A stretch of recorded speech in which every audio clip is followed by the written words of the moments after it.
Ons kom by die skrifgedeelte, Jesegiel 36.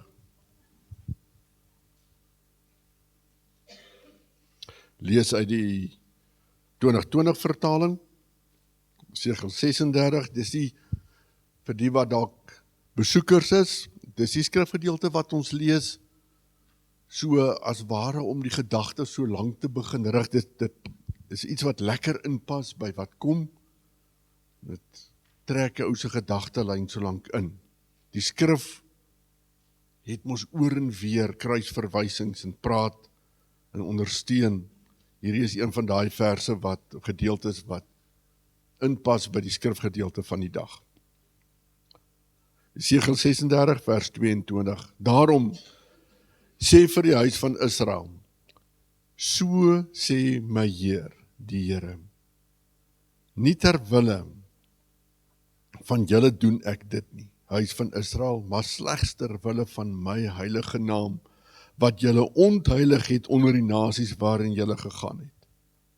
Ek sal my groot naam heilig, wat onder die nasies ontheilig is, wat julle onder julle ontheilig het. Die nasie sal besef dat ek die Here is die uitspraak van my Heer, die Here. Wanneer ek myself deur julle as die heilige betoon voor hulle oë. Ek sal julle uit die nasies neem en julle bymekaar maak uit al die lande. Ek sal julle na julle grond bring. Ek sal rein water oor julle sprinkel en julle sal rein wees. Van al julle onreinhede en van al julle afgodsbeelde sal ek julle reinig. Ek sal julle 'n nuwe hart gee, 'n nuwe gees sal ek in julle binneste gee. Ek sal die hart van klip uit julle liggame verwyder en vir julle 'n hart van vlees gee. My gees sal ek in julle binneste gee. Ek sal daarvoor sorg dat julle my vaste voorskrifte volg en dat julle my bepalings nakom en uitvoer. Julle sal in die land woon wat ek aan julle voorouers gegee het. Julle sal vir my 'n volk wees, ek sal vir julle 'n God wees. Ek sal julle verlos van al julle onreinheid. Ek sal na die koring roep en dit oorvloedig maak. Ek sal nie weer hongersnood oor julle bring nie. Ek sal die vrugte van die bome en die opbrengs van die landery oorvloedig maak, sodat julle nie meer die bespotting oor hongersnood deur die nasies hoef te verduur nie. Julle sal terugdink aan julle bose optrede, aan julle dade wat nie goed was nie. Dan sal julle walg van julle self oor julle sondeskuld, oor julle afstootlike dade. Nie ter wille van julle doen ek dit nie, is die uitspraak van die Here. Dit moet vir julle duidelik wees. Wees verleë en skaam oor julle optrede, huis van Israel.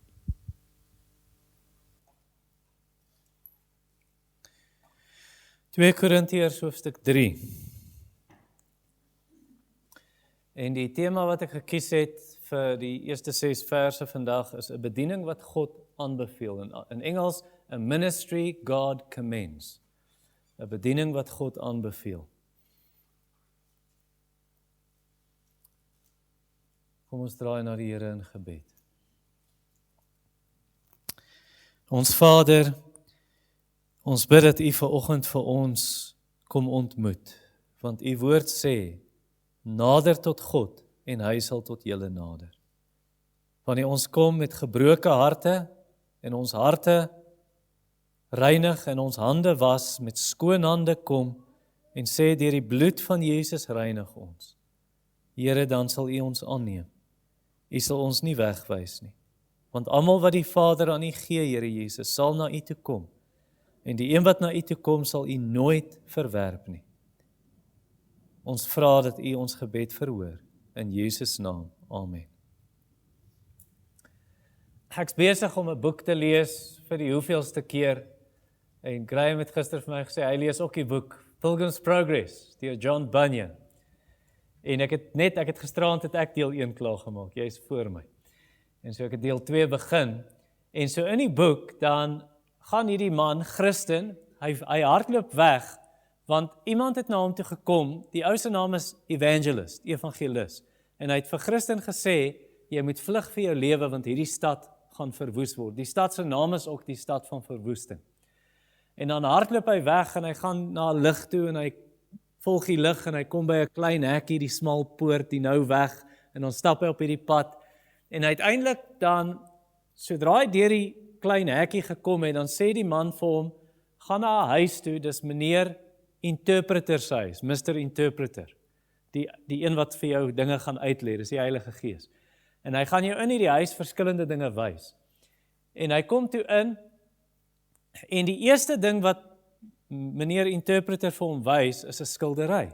En julle het gesien die prentjie wat ek gestuur het gister vir vandag se tema.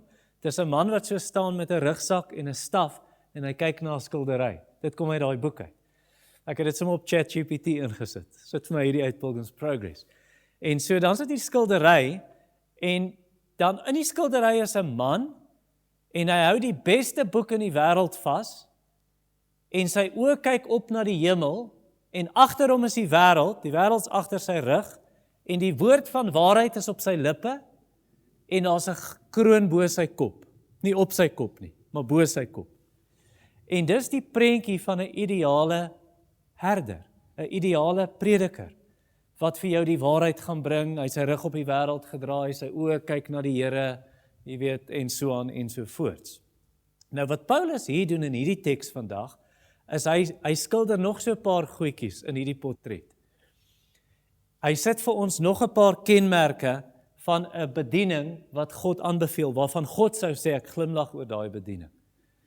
En my stempel is daarop. Nou dit is nodig dat ek en jy verstaan vandag, dit is nie die prediker wat homself aanbeveel, wat die een is vir wie God sê, my stempel is op jou nie. Paulus sê dit in hoofstuk 10 vers 18, dis nie die een wat homself aanbeveel wat aanneemlik is nie, maar die een vir wie God aanbeveel, en sê, hierdie is die man, en hierdie is die bediening waaroor ek glimlag. En dis nodig dat jy dit weet, want net daai tipe prediker gaan jou siel goed doen. 'n ander prediker, as God nie glimlag oor daai bediening nie, daai predikers lê op 'n dwaalweg lê en dit gaan in die hel eindig. So dis baie belangrik dat jy oplet vandag. Ek en Deidre praat bietjie oor hierdie goed, en sy het 'n bekommernis, want sy sê, maar is hierdie dan nou net vir predikante vanoggend? Nee, dit is nie. Dit is nodig dat jy dit weet, dat jy weet watter stem moet jy volg en van watter stem moet jy weghardloop. So kom ons lees ons teks, 2 Korintiërs 3 vers 1. Begin ons weer om onsself aan te beveel? Of het ons miskien so sommige aanbevelingsbriewe van julle of aan julle of van julle nodig? Julle is ons brief, geskryf in ons harte, gelees en verstaan deur alle mense. Julle is duidelike brief van Christus wat deur ons diens opgestel is. Geskryf nie met ink nie, maar met die gees van die lewende God. Nie op kliptafels nie, maar op tafels van menseharte.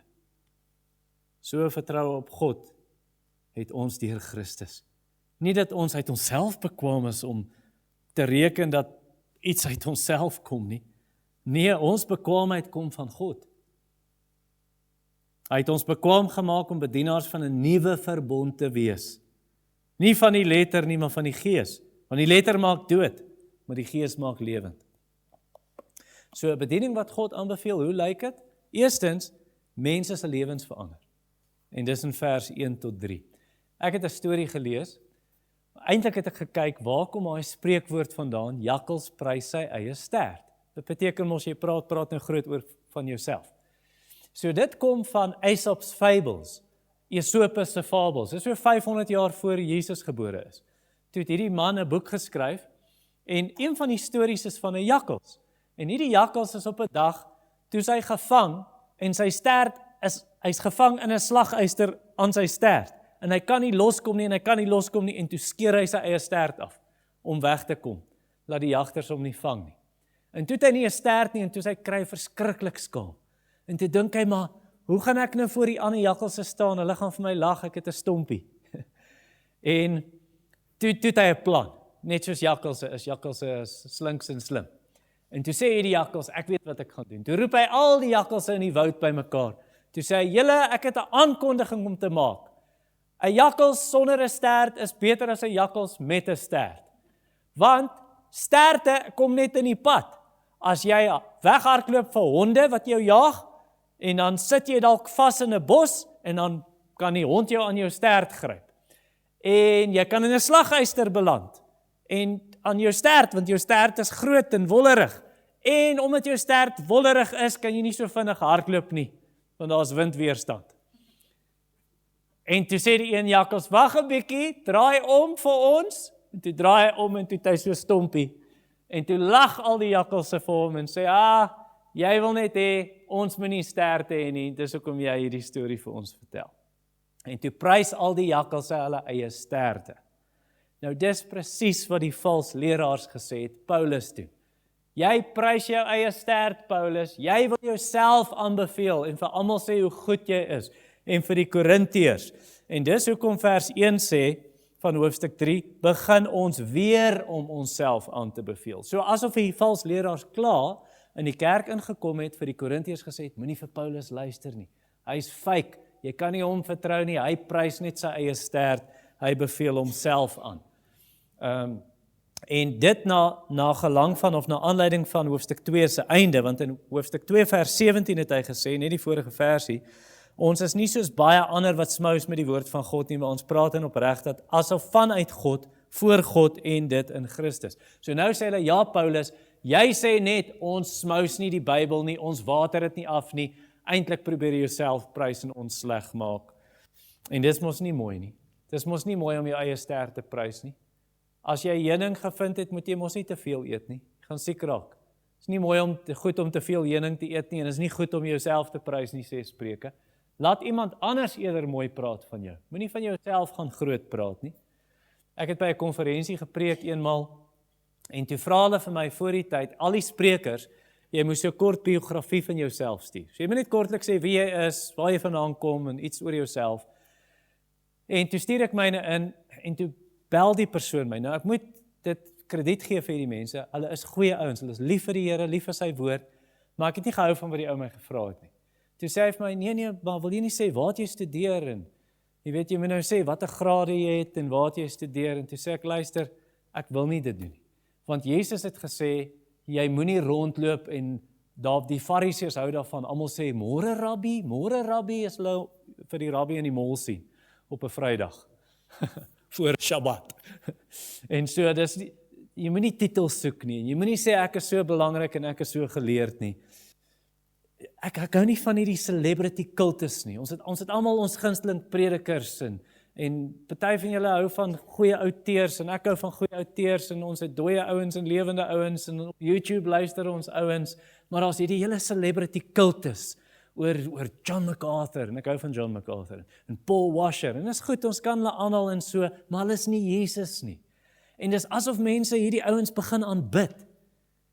Jy weet, so ek probeer nie vir jou sê, moenie na hulle prediking luister nie. Al wat ek sê is, Paulus het gesê, hy wat plant, en hy wat die plantjies nat lei, of die koring, is niks.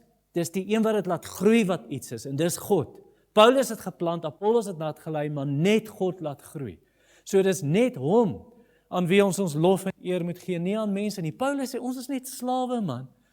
Ons is net, in 1 Korintiërs 4 gebruik hy woord diensknegte, my vriend Janie Vosloo, hy verduidelik vir sy gemeente, hy sê, dit kom van 'n Griekse woord daai, wat beteken die galeislaaf. Daai slawe wat jy op 'n skip gekry het, maar hy sit heel onder, op die onderste vlak en hy roei. Paulus sê, dis wat ons is. Ons is die onderste roeiers. Dis al wat ons is. So dis absoluut 'n blaatante leuen, om te sê dat Paulus homself aanbeveel het en sy eie stert geprys het. Hy het dit nie gedoen, hy het die teenoorgestelde gedoen. Hy het selfs gesê vir die Korintiërs in hoofstuk 10, van hierdie selfde brief, vers 17, laat hom wat wil roem in die Here roem. As jy wil brag, moet nie oor jouself brag nie. Gaan brag oor Jesus.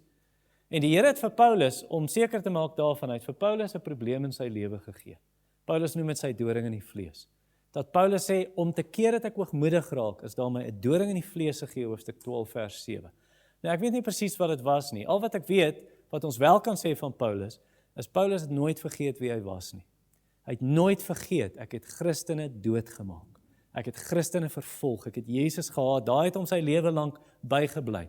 En jy sien die prediker wat dit besef, maar ek is niks, ek onthou wie ek was, ek onthou waar die Here my kom haal het, hoe sleg ek was. Daai prediker sal sê, ek kan nie myself roem nie. die krag van Christus laat dit op my rus, want ek het nie krag uit myself nie, eerder as vers 1, wat die vals leraars natuurlik gedoen het. Kyk die tweede deel van vers 1. Of het ons miskien so sommige, dis nou die vals ouens, aanbevelingsbriewe aan julle of van julle nodig? Luister, ek het nie 'n aanbevelingsbrief nodig, sê Paulus. Daar was 'n ou wat op 'n vliegtuig gevlieg het saam met John MacArthur, van wie ek net nou vertel het. Ek het hierdie in 'n preek van MacArthur gehoor, lank terug. Toe sê hy, hierdie ou het op 'n vliegtuig langs hom gesit en is 'n bekende evangelis in Amerika. Maar toe is hierdie ou dronk. Hy het te veel gedrink op die vliegtuig. En toe begin hy vuil taal gebruik en perverse opmerkings maak en vieslike goed sê, vloekwoorde teenoor MacArthur ook. En toe die volgende week, toe kry John MacArthur 'n brief van hierdie ou se ministry, wat net vertel wat 'n wonderlike man hy is. Aanbevelingsbriewe, want kyk hoe hy nou opgetree, nou met iemand hierdie jakkel se stert gaan prys. Paulus sê, ek het nie daai aanbevelingsbriewe nodig nie. Ek het nie nodig die who's who van die beste predikers in die wêreld nie. Ek het nie nodig om te vertel, ek het al by al hierdie konferensies gepreek en ek het hierdie boeke geskryf en ek het hier studeer en ek het soveel grade nie. Nee, Paulus sê vir die Korintiërs in vers 2, julle is ons brief. Of vers 1 se einde, ons het nie aanbevelingsbriewe nodig nie, hoekom nie? Hy sê, julle ken ons. Dis die punt, julle ken ons lewe. Ek het nie nodig dat iemand vir julle kom vertel hoe goed ek is. Nee, jy het my lewe gesien. Julle het gehoor wat ons vir julle gepreek het.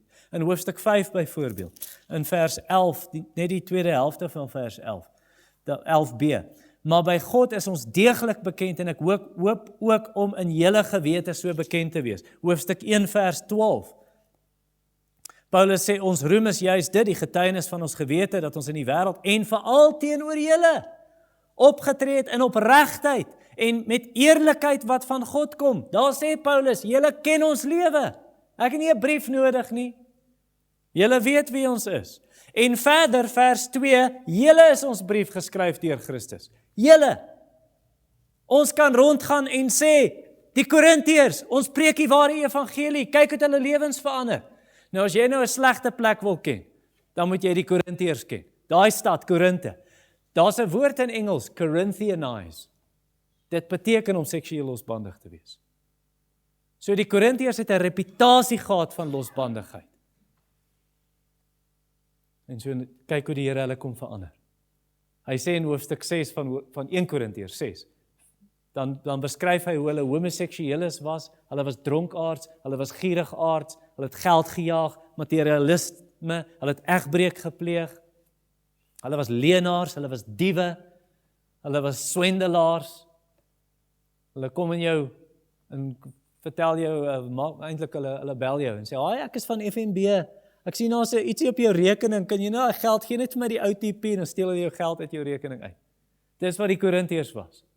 En nou sê Paulus, dit was sommige van julle, kyk wat julle verander. Julle het julle laat afwas, julle is geregverdig, julle is geheilig in die naam van die Here Jesus en deur die Gees van ons God.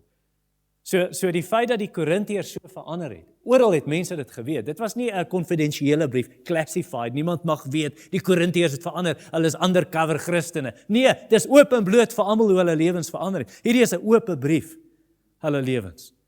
En daai brief was God se stempel op Paulus se bediening, om te sê, Paulus is die ware Jakob. Paulus preek die regte evangelie.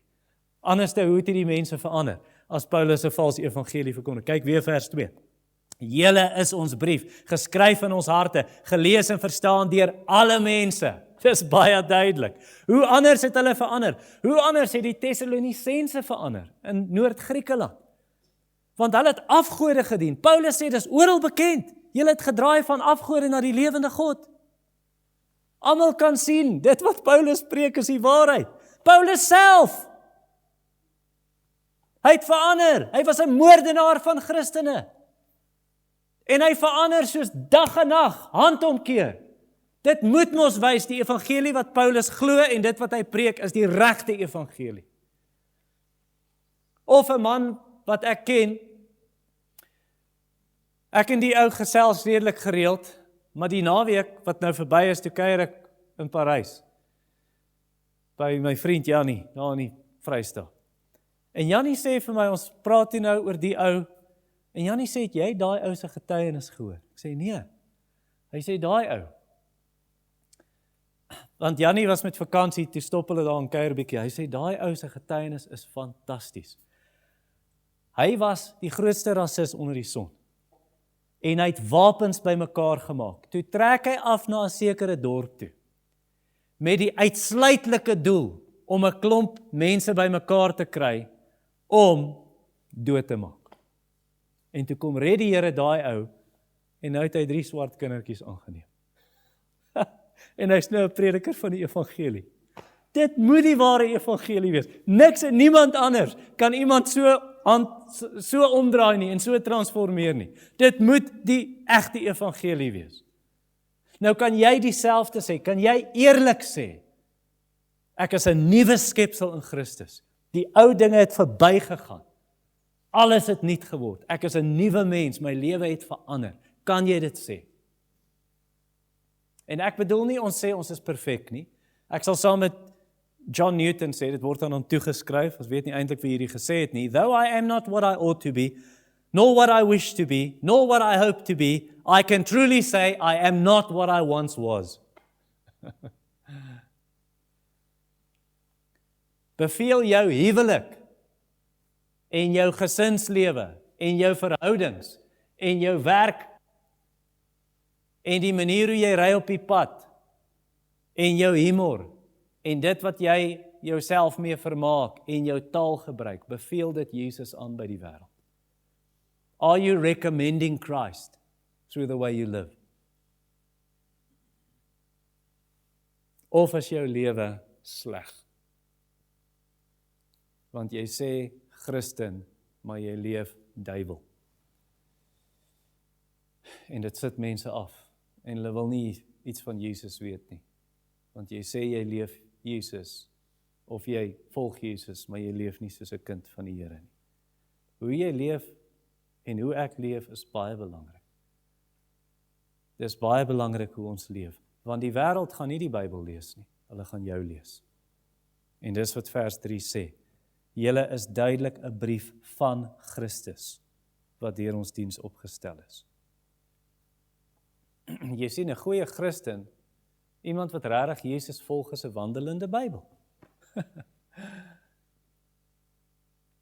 Thomas Watson is een van my gunsteling ou predikers. Hy het gesê, obedience is an excellent commentary upon the Bible. Die beste Bybelkommentaar is gehoorsaamheid. Want jy wys Jesus vir die wêreld. Nou, hoe word jy so 'n brief, wat deur Jesus geskryf is, en die wêreld kan Jesus lees in hierdie brief? Jy word nie so 'n brief deur jou beste te probeer om soos Jesus te wees nie. Hoekom nie? Want ons sondig nog.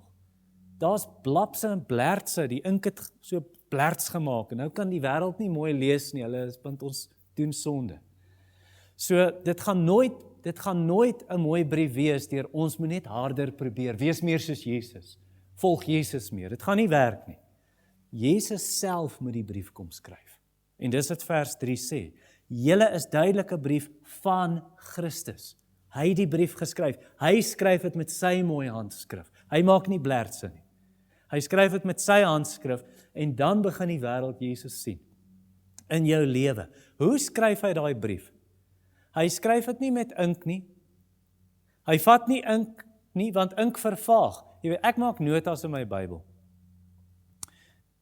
en die notas wat ek in my Bybel maak, nou ek het nou 'n redelike nuwe Bybel, ek het in 2022 gekry, so dit lyk nou nog goed, maar my vorige Bybel, van daai ink wat ek gebruik het, dit is al so geel, en jy weet wat later gebeur, as jy baie daai boek lees, dan later, wat se letter is daai? Die ink vervaag uiteindelik. En Jesus gebruik nie ink nie, en hy gebruik nie papier nie, want papier vergeel. Het raak so geel later, en papier skeur. Nee, wat se ink gebruik Jesus? Nee, hy vat ook nie 'n bytel en 'n hamer en kap op klip uit, soos die 10 gebooie. Nou, God het met sy vinger daar geskryf, nee. Maar hy skryf nie op klip nie. Die teks sê dit vir ons, kyk vers 3. Julle is duidelik 'n brief van Christus wat deur ons diens opgestel is, geskryf nie met ink nie, maar met die gees van die lewende God, nie op kliptafels nie, maar op die tafels van menseharte. So hy kap nie op klip nie, hy vat nie Boesman tekeninge op klip nie, want rots erodeer deur wind en deur water. So selfs die rots later gaan jy nie daai goed sien nie. Die teks sê, hy skryf met die ink van die Heilige Gees. Dit is hoekom ek vir Gideon gevra het, lees Esegiel 36. Want hy haal die hart van klip uit, en hy gee 'n sagte hart, 'n sensitiewe hart, 'n hart van vlees, 'n mensehart van vlees, sê hy. So hy skryf so, en so is jy nie net 'n brief, is nie 'n dooie brief en 'n dooie letter nie, jy's 'n lewende brief. Jy's 'n wandelende brief, wat Jesus vir die wêreld wys, as hy jou hart kom nuut maak het, 'n brief van Christus en van sy Gees binne jou. Hy het sy wet op jou hart kom skryf. Jy sien in die Ou Testament, daai wet is op klip geskryf. En dan sê dit vir jou, doen daai wet. En jy sê, maar ek kan nie, ek breek dit oor en oor. Ek steel en ek jok, en ek pleeg egbreek, en ek kan bid ander gode, en ek breek die Sabbat. En ek begeer ander mense se goed, en ek's hoogmoedig, en ek's jaloers.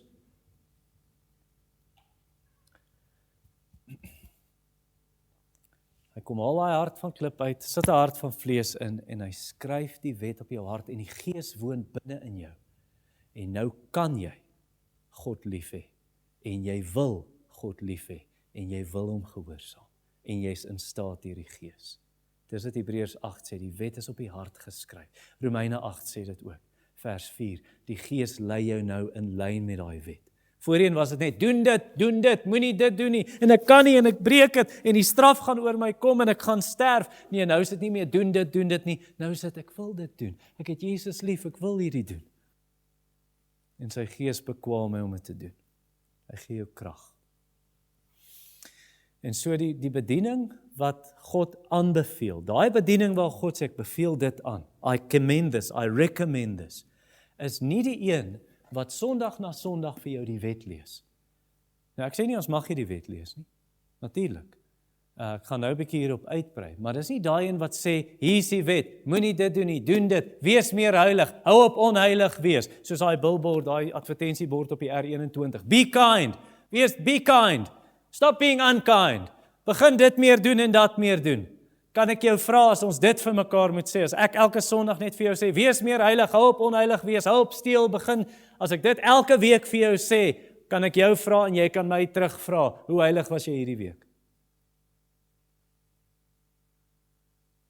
Ek moes vir die Here om vergifnis vra hierdie week, omdat ek onheilig was.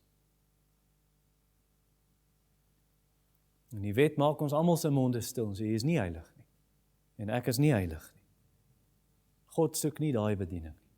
God soek 'n bediening wat vir jou sê, as iemand nie weer gebore word nie, kan hy die koninkryk van God nie sien nie.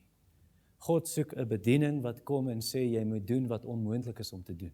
Jy moet nuwe lewe hê. En hoe gaan ek nuwe lewe hê? En as hy sê weergebore, hy bedoel nie, jy moet in water gedoop word nie.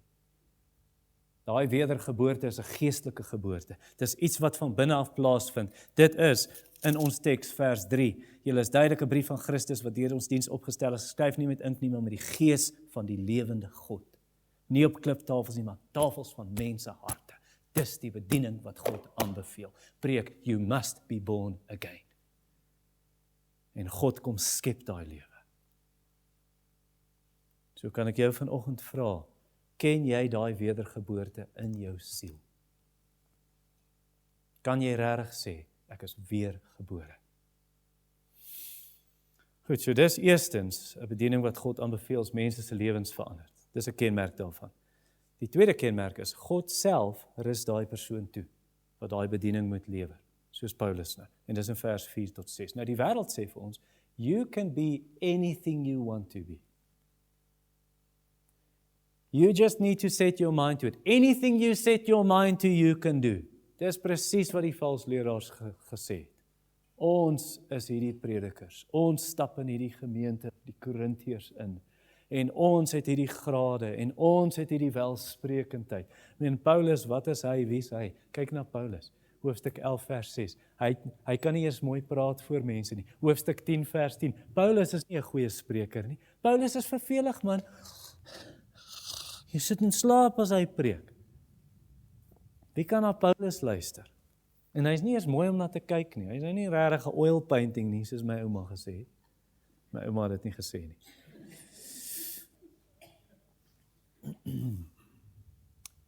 hierdie ketters, hierdie vals leraars wat geroem het in hulle kennis en hulle wysheid.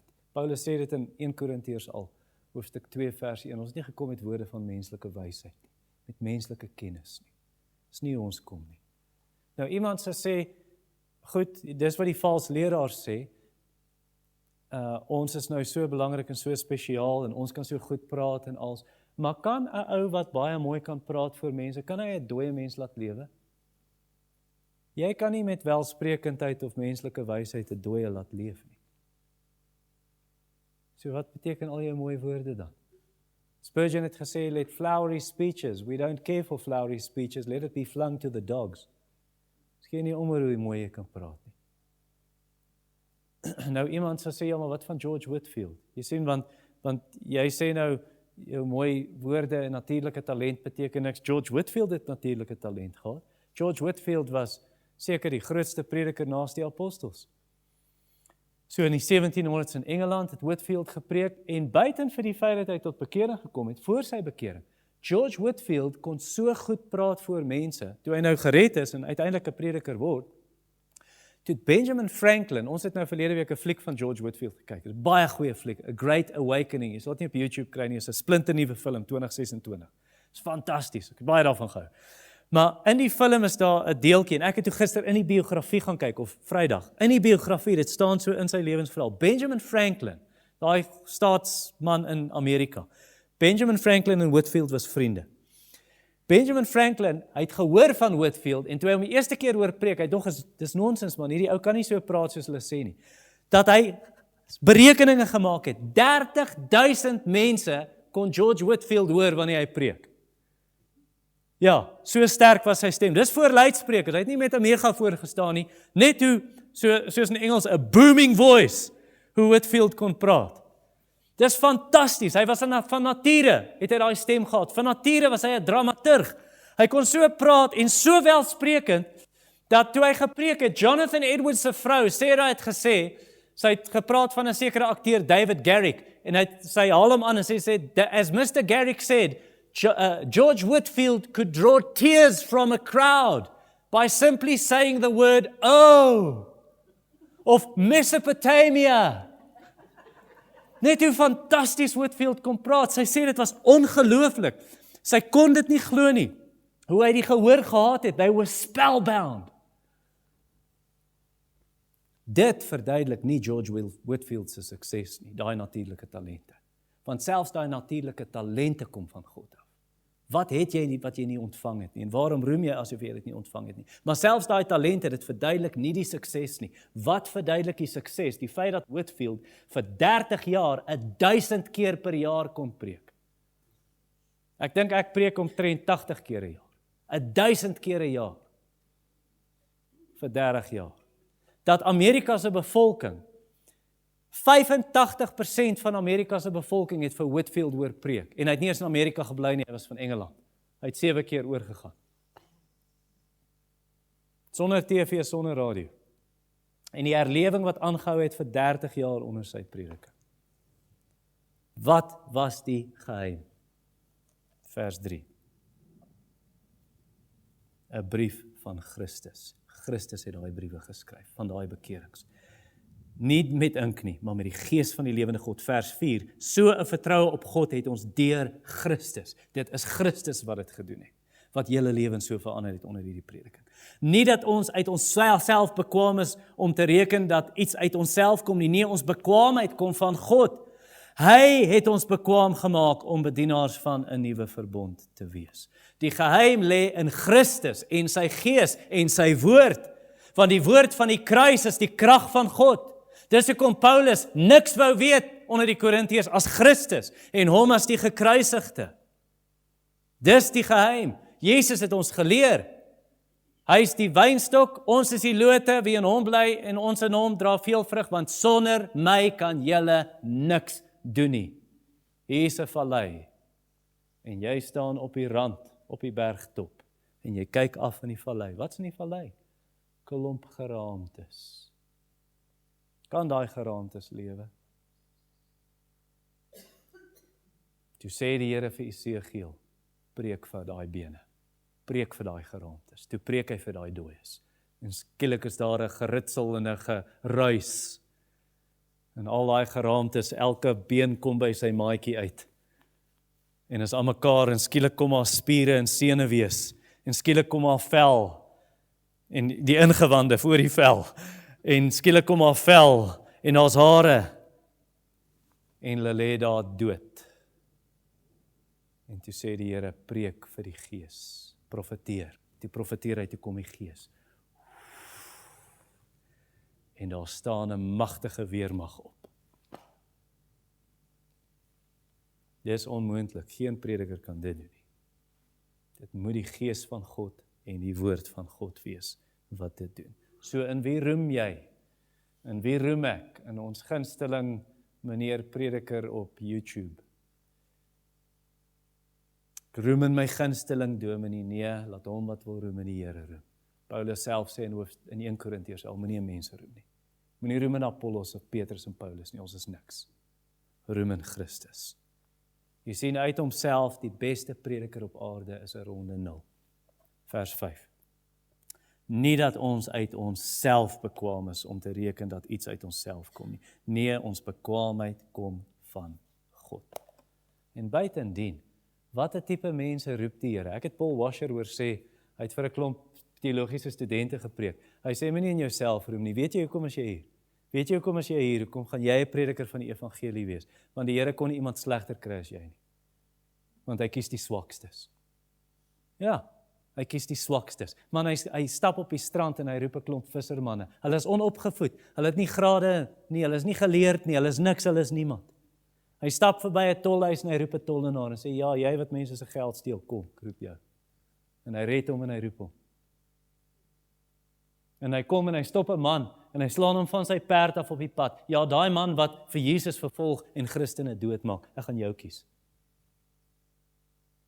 En hy kies 'n man wat standaard 3 het, man. Dis standaard 5. Dis standaard graad 5.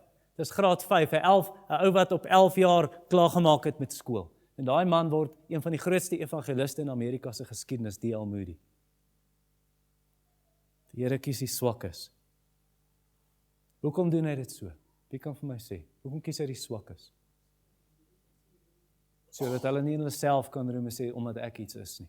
Ek kan vir jou van myself sê, toe ek in matriek was ek leerlingraad en standaard 7, kon ek nie 'n speech voor die klas doen nie. My broek het so gebewe. My stem het so gebewe. En toe ek matriek was, toe is ek nou leerlingraad en nou moet jy voor die hele skool 'n stukkie uit die Bybel lees. My broek het so gebewe, ek kon nie voor mense staan en praat nie. Die meisie wat dit saam moes doen, so een moet lees en een moet bid. 'n Seun en 'n dogter, en toe moes sy opgaan en bid, en toe ek afkom, toe sê sy, hoekom bewe jou broek so? Het letterlik gebewe, ek het so gebewe, ek het so skaam gekry. Die Here kies die swakste, sodat jy nie kan roem nie, want wat is jy in jouself? En die Here kies die swakste, sodat ons nie in mense, moenie in die predikant roem nie, moenie op jou, in jou celebrity predikers roem nie. Nee, vers 5, ek lees dit weer, nie dat ons bekwaam is uit onsself bekwaam is, of reken dat iets uit onsself kom nie. Nee, ons bekwaamheid kom van God. Hoofstuk 4 vers 7, wie gaan jy prys? Gaan jy die kleipot prys, of gaan jy die diamante prys wat in die kleipot is? Ons is net die kleipot. Die skat is die evangelie. Die lof en die eer kom die Here toe. Jy prys mos nie die slingervel en die klip nie. Jy prys mos nie die skaapwagter seentjie, hy kan nie teen 'n reus veg nie. Jy prys die God van daai klein seentjie Dawid, wat die reus doodgemaak het. So God roep nie die bevoegdes nie. Hy roep nie die bevoegdes en die bekwaames nie. Hy bekwaam die wat hy geroep het. God does not, hoe sê hulle in Engels? God does not call the qualified, he qualifies the called. Ja. En hy maak van hulle predikers van die nuwe verbond. Nie van die ou verbond nie, van die nuwe verbond. Vers 6. Hy het ons bekwaam gemaak om bedienaars van 'n nuwe verbond te wees. 'n nuwe verbond. Nou dit beteken nie dat daai prediker net die Nuwe Testament preek nie. Wie van julle is lank genoeg in die kerk dat julle hier was toe ek deur Genesis gepreek het? Wie was hier toe ek deur Exodus gepreek het? Wie was hier toe ek deur Jesaja gepreek het? Wie was hier toe ek deur Wie was hier toe ek deur Rut gepreek het? Ja, amper almal van julle. Nee, ek het Spreuke gepreek.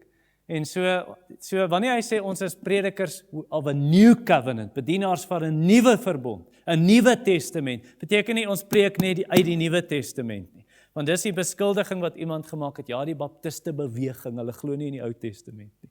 Want dit is onsin. Dit is onsin. Wat beteken dit? As hy sê ons is predikers, bedienaars van 'n nuwe verbond. Hy bedoel, maak nie saak waar ek preek nie.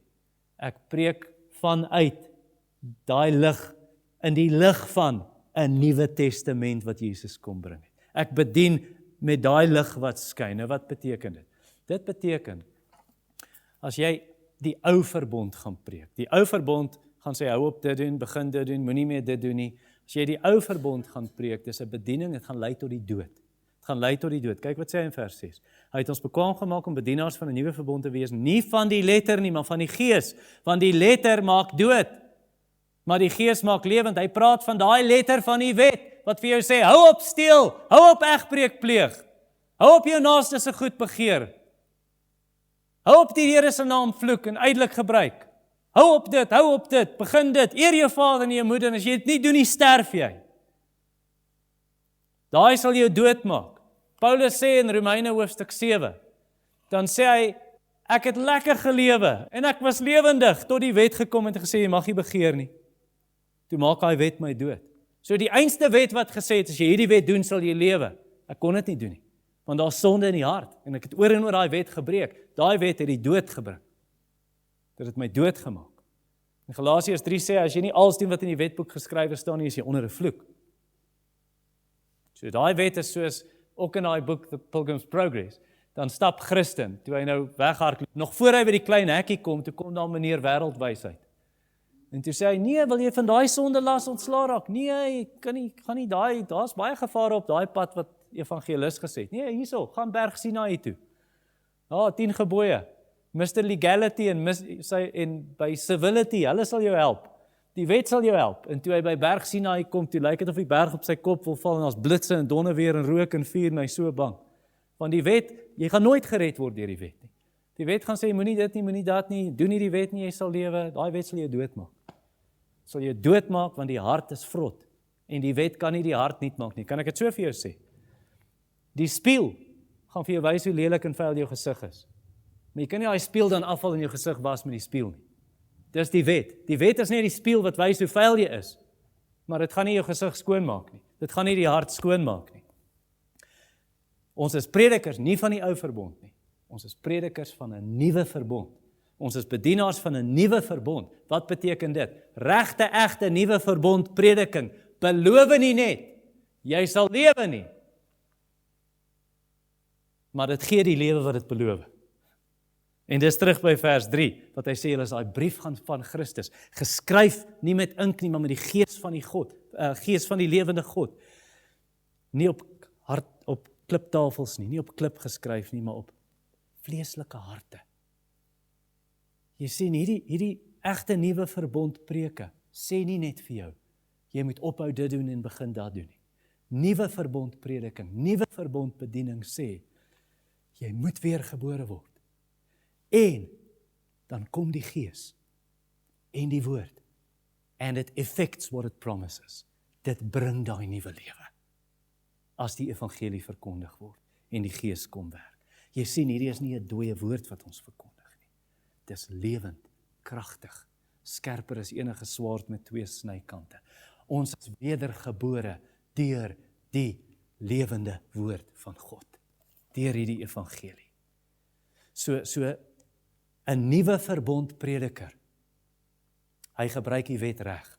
Hy gebruik nie die wet om vir jou te sê, doen dit, doen dat, hou op dit doen, begin dat doen. Die nuwe verbond prediker gebruik die wet reg. Daai wet gee jou pak slaag. En sê vir jou, kyk hoe sleg is jou hart. En dit dryf jou na Christus toe. Galasiërs 3 vers 24. Die wet was ons digmeester na Christus. Die wet slat vir jou. En dan sê jy, maar ek kan nie. En dan sê die nuwe verbond prediker, kyk na Jesus. Nie kyk na Moses nie. Kyk na Jesus. Kyk na die gekruisigde, wat jou kan verlos. Nuwe verbond prediking sê nie eers, jy moet die Here meer lief hê. Jy moet jou naaste meer lief hê. Jy moet meer by Jesus se voete sit. Lees jou Bybel meer. Hoekom jy bid jy nie genoeg nie? Nuwe verbond prediking sê nie dit nie. Nuwe verbond prediking sê, ons is mislukkings, ons is sondaars. Kyk na Jesus. Kom na Christus, kom na die kruis. Nuwe verbond prediking sê, want so lief het God die wêreld gehad, dat hy sy enige gebore seun gegee het, sodat elke een wat in hom glo, nie verlore mag gaan nie, met ewige lewe kan nie. Nuwe verbond prediking sê, met al daai mislukkings, die bloed van Jesus sy seun, reinig ons van alle sondes. So wat moet jy doen, as ons sondes bely? Hy is getrou en regverdig om ons te vergewe, en van alle ongeregtigheid te reinig. Kan ek so afsluit? Run, John, run! The law commands, but gives him neither feet nor hands. Far better news the gospel brings. It tells him, fly, and gives him wings. Vader, werk u werke in ons harte. Hierdie woorde wat gekom het, is lewende woorde van 'n lewende God. En ons bid, lewende Gees van die lewende God. Kom vernuwe ons harte. Kom verander ons na die beeld van Jesus Christus. Amen.